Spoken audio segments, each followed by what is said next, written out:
Texas mom thinks she's carrying twins, then doctor takes a closer look and screams, "Help." Lauren Perkins has always dreamed of becoming a mom. After spending a difficult year trying and failing to fall pregnant, the idea of fertility treatment didn't seem so scary anymore. She and her husband, David, decided to take a vacation to Nicaragua to consider their next step. The couple, along with some friends, did exactly that. Whilst there, Lauren talked openly about their struggles to conceive. One of their friends, a priest, replied calmly, "Someone up there has big plans for you. I don't know what, but it will be big." At the time it sounded strange. Lauren would soon realize the words really carried some weight. After the Nicaragua trip, Lauren returned home to Texas. She didn't think much about what the priest had said during the vacation. On the contrary, her and David had decided on one thing: they wanted to try out artificial insemination, the simplest method of assisted fertilization. Lauren was convinced that it wouldn't work, that she was destined to be barren, but it did. Lauren finally fell pregnant.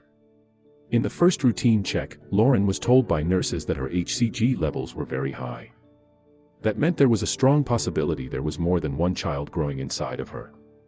Lauren and her husband were delighted at the idea they might have twins, or even triplets.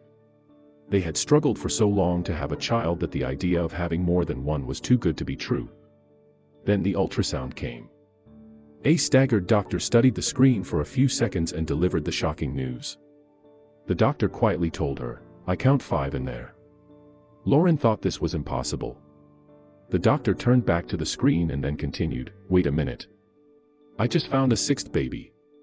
The confused couple stared at the screen in complete shock. 6. Lauren and David were then faced with a difficult decision: either they could reduce the amount of children, or keep them all. The chances that all 6 babies would survive the pregnancy were low. To have 6 at the same time brings on a number of dangerous complications. After much deliberation, Lauren and David finally decided to give all 6 a fighting chance.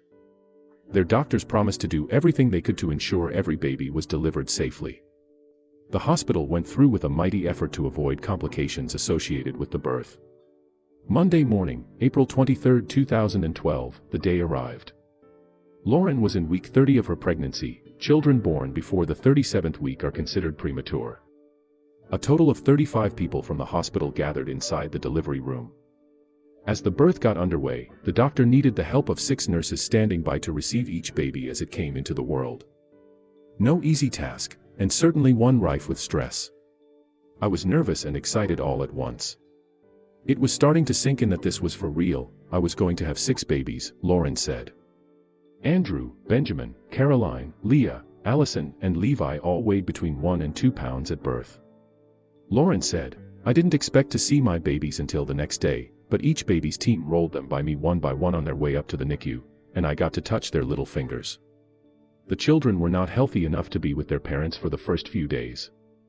At 4 days old, Allison was the first baby in a stable enough condition to be held. It took the nurse 10 minutes to get all the wires and monitors up so Lauren could hold her. And that moment, when I got to hold my baby, was when I became a mother of sextuplets, Lauren explained.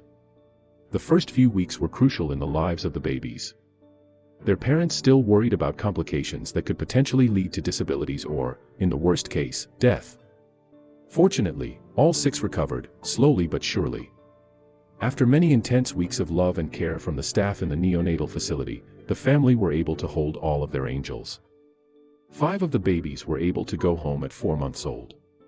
Little Leah had to stay in hospital for an additional few weeks, as she was the smallest and had struggled for space inside the womb.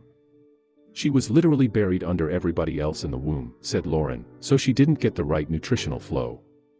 Her brain was not fully developed." The family has had an abundance of support from loved ones, which has helped them immeasurably when it comes to getting through the hardest and most difficult of periods. Donations from others have also come in, both from family and complete strangers touched by the birth and Lauren's story. Lauren, of course, has high praise indeed for all the medical staff involved. Without them, the children may never have been strong enough to go home. "My doctor was the best and I'm forever grateful to him for the level of care I received," Lauren says.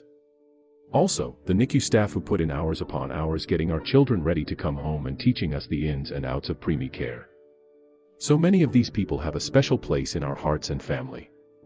Only recently, Andrew Noah, Benjamin Luke, Caroline Grace, Leah Michelle, Allison Kate and Levi Thomas celebrated their 6th birthday. The family has adapted to a newer, more full-on way of life. I call it semi-controlled chaos, Lauren told Today. We had to get very scheduled and very structured and organized, especially in the first year. Leah, meanwhile, has had things a bit tougher as a result of her brain not being fully developed prior to birth. She will probably need to be cared for by her parents for a long time to come. That said, she has started school along with her siblings. She goes to general preschool for children with disabilities. But she always gives 100% and laughs all the time. She is our sunshine, Lauren says. We wish the 6 children all the very best in the future, and look forward to seeing how they're doing in a few years.